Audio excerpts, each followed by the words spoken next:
Hai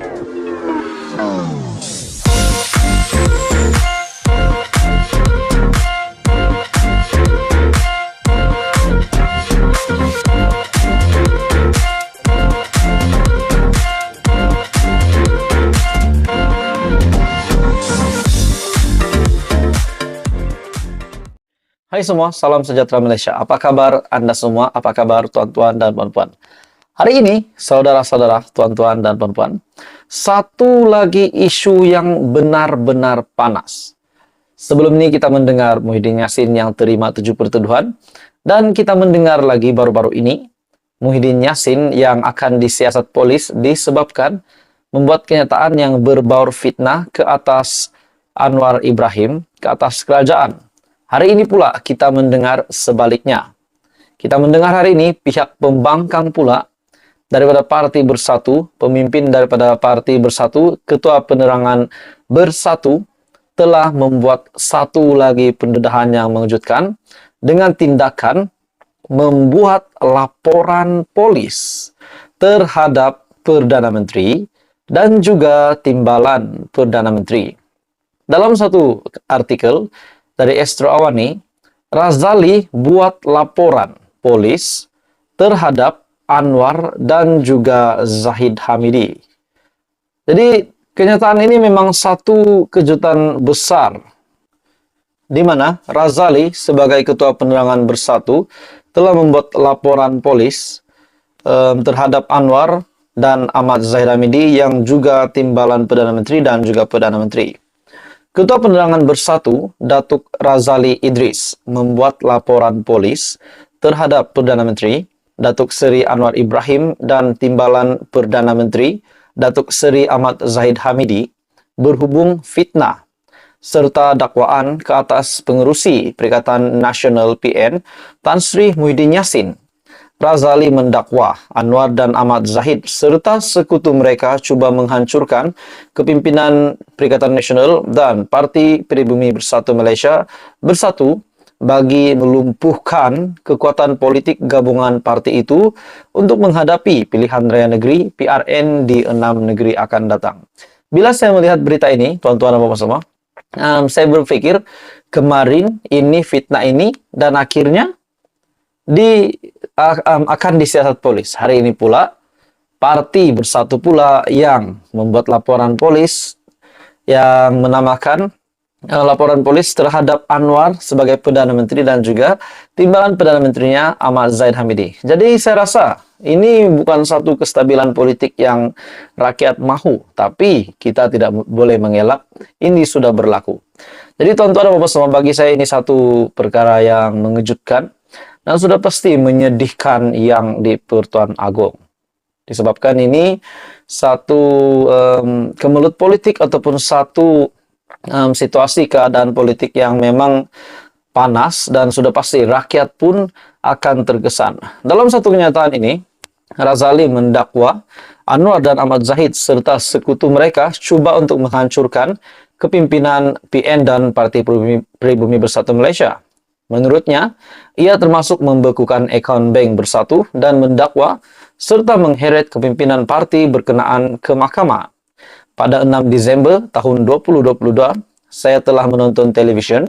Anwar sebagai Menteri Kewangan mendakwa kerajaan di bawah Muhyiddin semasa Perikatan Nasional menjadi kerajaan telah menyeleweng RM600 bilion pakej ekonomi.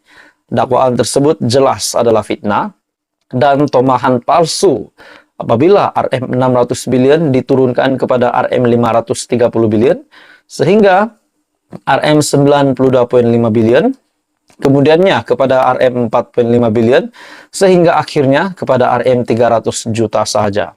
Ahmad Zahid menerusi satu ucapan Perhimpunan Agung UMNO PAU pada Januari lepas menyatakan akan wujud kluster mahkamah dalam kalangan pemimpin PN dan Bersatu, meskipun siasatan penuh masih belum lengkap ketika itu. Ini adalah bukti jelas menunjukkan wujud konspirasi jahat ke atas Muhyiddin, PN dan Bersatu. Katanya menerusi laporan polis yang dikongsikan pada Rabu oleh Ketua Penerangan Bersatu, Razali. Razali yang juga pengerusi Bersatu Terengganu turut mendakwa Anwar telah menyalahgunakan kuasanya selaku Perdana Menteri ke-10 dengan menekan SPRM untuk memulakan siasatan ke atas kepimpinan Bersatu. Justru jelasnya, laporan polis dibuat untuk menghalang perbuatan jenayah dan mengekang penyalahgunaan kuasa oleh pemimpin kerajaan yang menggunakan agensi penguat kuasa serta menyalahgunakan proses undang-undang demi kepentingan survival politik. Tujuan sebenar Anwar, Ahmad Zahid dan pakatan mereka dalam PH adalah untuk menimbulkan kebencian dan kemarahan rakyat kepada PN.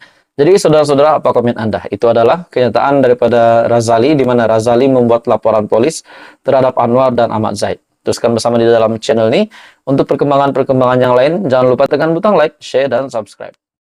Hai semua, salam sejahtera Malaysia. Saudara-saudara, tuan-tuan dan puan semua. Ada satu perkembangan menarik, satu isu ulasan menarik yang saya nak sampaikan hari ini berkaitan dengan seorang ahli parlimen yang disahkan telah dipecat. Bagi saya, setelah pemecatan kepada ahli parlimen ini sudah pasti menjadi satu amaran kepada ahli parlimen yang lain. Kenapa beliau boleh dipecat dan apa yang beliau lakukan sehingga beliau dipecat, ahli parlimen ini. Jadi perkara ini sudah pasti mengejutkan ramai orang, terutamanya ahli parlimen, bukan saja di seluruh Malaysia, tapi di seluruh dunia. Satu perkembangan hari ini daripada My Metro, tajuk artikel ini, tak pernah hadir, ahli parlimen kena pecat. Oke, baik saudara-saudara, tuan-tuan dan puan-puan, sebelum saya meneruskan isu yang sangat-sangat panas ini, saya meminta jasa baik Anda untuk bantu channel ini dengan menekan butang like. Anda dipersilakan untuk share dan juga tekan butang subscribe. Seorang YouTuber gosip selebriti yang menjadi wakil rakyat akan menjadi ahli parlimen pertama Jepun yang dipecat daripada parlimen negara itu.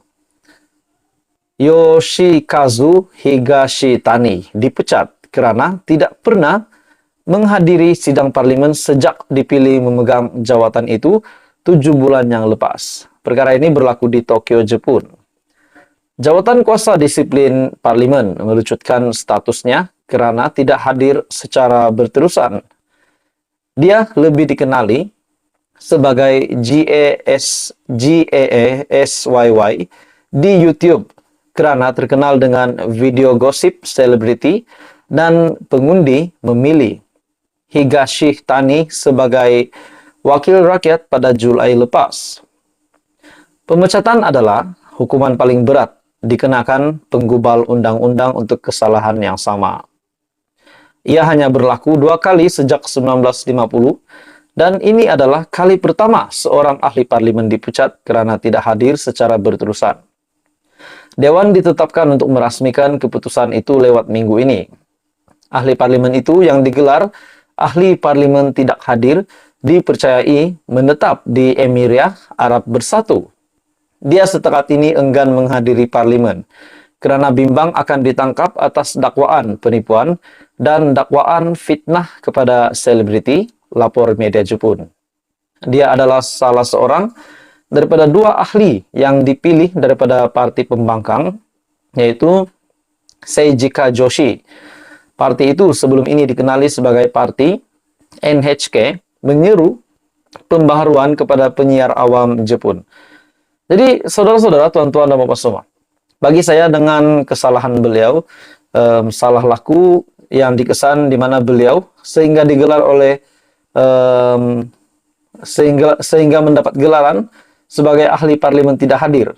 Akhirnya beliau dipecat kerana tak pernah hadir ke sidang parlimen. Jadi saudara-saudara, bagi saya ini satu amaran kepada seluruh ahli parlimen di dunia dan juga untuk di Malaysia bagi saya. Jadi ini bukan satu contoh yang baik untuk menjadi seorang ahli parlimen, menjadi seorang wakil rakyat.